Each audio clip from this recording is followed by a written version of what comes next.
Hello students, today we are going to start with 5 of NTSC. 4 chapters हमने already पहले पढ़े हुए हैं ऐप पे, वो आप देख सकते हो। 10th सिविक्स का चैप्टर है पंजाब बोर्ड का, India's foreign policy and United Nations. So first question जो आया था कि हमारा कि who was the founder of India's foreign policy. जो founder of India's foreign policy कौन आ गया, वो आ गया Pandit Jawaharlal Nehru, India's first prime minister. और ये भी क्वेश्चन बनता है कि इंडिया का फर्स्ट प्राइम मिनिस्टर है कौन है, तो पंडित जवाहरलाल नेहरू। फिर उन्होंने जो एक पॉलिसी चलाई थी, पॉलिसी ऑफ नॉन अलाइनमेंट। अच्छा, वो पॉलिसी क्या होती है? वो ये है कि जो after when we got independence, तो उस समय क्या हो गया कि world got divided into 2 blocks. पूरा वर्ल्ड उस समय 2 ग्रुप्स में बट गया था करके। तो एक ग्रुप था वो अमेरिका वाला ग्रुप था, और दूसरा ग्रुप था वो रशिया वाला ग्रुप था। और जो पंडित नेहरू, उन्होंने ये सोचा कि नहीं, हमने क्या है कि हमने अब किसी ग्रुप के साथ ज्वाइन नहीं करना करके। सो ही अडॉप्टेड, उन्होंने क्या अडॉप्ट किया, उन्होंने न्यू पॉलिसी अडॉप्ट की, उसका नाम था नॉन अलाइनमेंट पॉलिसी। अलाइन मैंने जोड़ना, नॉन मैंने नहीं, तो किसी के साथ भी नहीं जोड़ना, ये पॉलिसी अडॉप्ट की थी। अब अगर पेपर में आता है ये किसने वर्ड्स बोला है कि when we say that our policy is non alignment, we mean it's to be non aligned to military blocks. हमें किसी भी मिलिट्री ब्लॉक के साथ नहीं ज्वाइन करना है। फिर एक पंचशील है, इंपॉर्टेंट है इसमें, तो एनटीएस में काफी बार क्वेश्चन आए हैं पंचशील के ऊपर। पंचशील है क्या था? पंचशील एक एग्रीमेंट था, इट वाज एग्रीमेंट, ठीक है। It was signed between India and China. Indian prime minister कौन थे? जवाहरलाल नेहरू।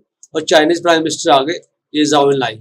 तो डेट लर्न करनी है, डेट क्या आ गई हमारी 29 अक्टूबर 29 अप्रैल 1954। इस दिन को क्या है कि हमने डिसाइड किया कि we will adopt 5 principles for the peaceful coexistence.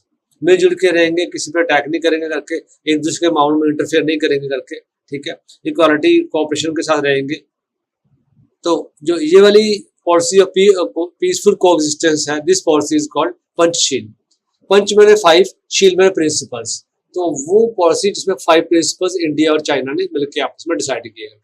आप लोगों ने मेन लर्न क्या करना है, ये जवाहरलाल नेहरू का नाम, और ये आ गया चाओ एनलाई का नाम आ गया, चाइनीज का नाम, और ये आ गया कब हुआ था ये पंचशील, 29 अप्रैल 1954। फिर हमारा अगला क्वेश्चन हमारे ऊपर आता है, ये क्वेश्चन हमारा यूनाइटेड नेशंस के ऊपर। तो वही आ गया फर्स्ट वर्ल्ड वॉर लगी कब थी? तो फर्स्ट वॉर लगी है 1914 टू 18, 90 में खत्म हो गई थी। Second war 1939 to 1945, second world war. तो क्या है कि वर्ल्ड वॉर के बाद बहुत नुकसान हुआ करके, फिर वर्ल्ड ने कहा कि नहीं यार, अब नहीं लड़ना है, तो पीसफुली सबने रहना है। सबने मिलकर एक ऑर्गेनाइजेशन बनाई है, उस ऑर्गेनाइजेशन का नाम क्या है? United Nations. ये ऑर्गेनाइजेशन बनी है, ठीक है। अब उसमें हुआ क्या कि जून 26 1945 को सबने एफर्ट्स किए, अटेम्प्ट्स की। तो सैन फ्रांसिस्को में क्या हो गया, रिप्रेजेंटेटिव ऑफ 51 नेशंस, उन्होंने अडॉप्ट किया एक चार्टर ऑफ यूएनओ। तो उसको हम वो सारा फिर रजिस्ट कब आया? वो आया 24 अक्टूबर 1945 को। तो तब बर्थ हुआ, किसका बर्थ हुआ? यूएनओ का। तो अगर पेपर में आया कि when do we celebrate UNO day, तो यूएन डे हम मनाते हैं 24 अक्टूबर को मनाते हैं एवरी ईयर। 45 को 1945 को ये शुरू हुआ था। तो इसमें एज यू नो कि द गवर्नमेंट 5 मेन कंट्रियां थी, USA, Britain, France, Soviet Russia and China, along with 14 countries. They approved, उन्होंने कर दिया कि 51 जो नेशंस हैं they become original members. Over the years membership has grown, अभी तो 200 से ज्यादा मेंबरशिप हो चुकी है। अब ऑर्गन्स कौन कौन से वाले हैं? फर्स्ट ऑर्गन जो आता है जनरल असेंबली। जनरल असेंबली है क्या? जैसे एक लेजिस्लेचर होती है, इसी तरह यूनाइटेड नेशन की जो लेजिस्लेचर है इसको हम कह सकते हैं जनरल असेंबली।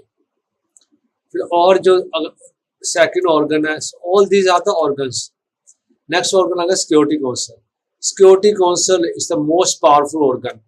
अगर पेपर में आपको आता है कि which is the most powerful organ of UN, तो हम कहेंगे सिक्योरिटी काउंसिल।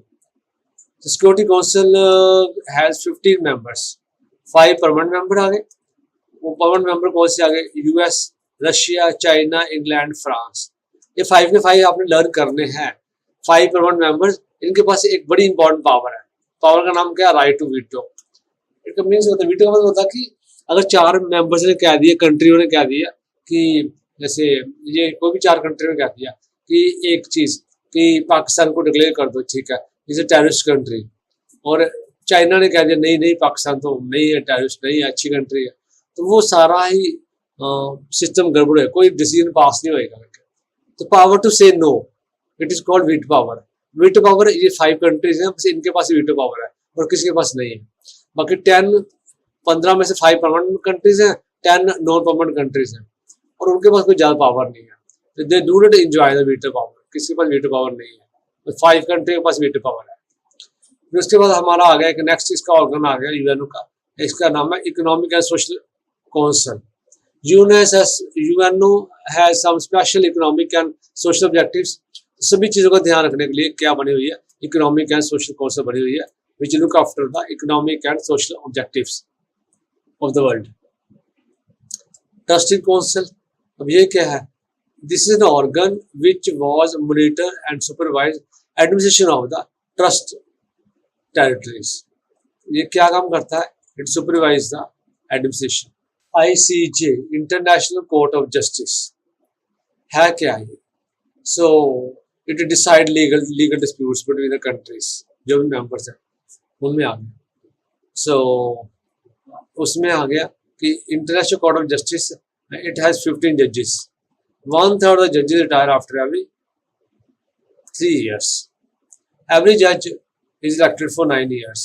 ये सब लर्न करना है, जज कितने जज रिटायर होते हैं, टोटल जज कितने हैं, कितने साल वो काम करते हैं, ये लर्न करने हैं। They can be eligible to re elect भी होना हो सकते हैं। जज elected in general assembly are approved by the security council, उसको अप्रूव कर देती है। जजेस एक्ट अमंग देमसेल्व्स, और फिर वो चूज करते हैं एक चेयरमैन, एक वाइस चेयरमैन, कितने सालों के लिए, फॉर टेन्योर ऑफ 3 years वो चूज करते हैं। द हेडक्वार्टर इसका कहाँ पे, हेग है क्या, हेडक्वार्टर हेग आ गया, तो हॉलैंड में आएगा, ये स्विट्जरलैंड नहीं आएगा, हॉलैंड आएगा। फिर आ गया सेक्रेटरीट। सेक्रेटरीट क्या आ गया, secretariat to maintain its official records, perform various functions. तो एक सेक्रेटरी जनरल है, secretary general is the head of the secretariat. तो पूरी यूएनओ का हेड भी सेक्रेटरी है, और सेक्रेटरीट का भी हेड वही है, सेक्रेटरी है। And the most important official, and सबसे इम्पोर्टेंट ये वाली है, ठीक है, जो सेक्रेटरी जनरल सेक्रेटरी है, secretary general. These are 9 other assurance accountant general of, for assistant के लिए, उसकी असिस्टेंट के लिए भी 9 बंदे और होते हैं। The secretary general is elected by general assembly. हाँ जी, पेपर में आएगा सेक्रेटरी जनरल को अपॉइंट कौन करता है, तो he is appointed by the general assembly on the recommendation of security council. India is one of the 51 original members of the UN charter. India उनमें से एक है चार्टर में। This is all about, thank you friends. छोटा सा topic है लेकिन important है, स्पेशली पंचशील के ऊपर 1-2 क्वेश्चन आ ही जाते हैं। ठीक है, थैंक यू।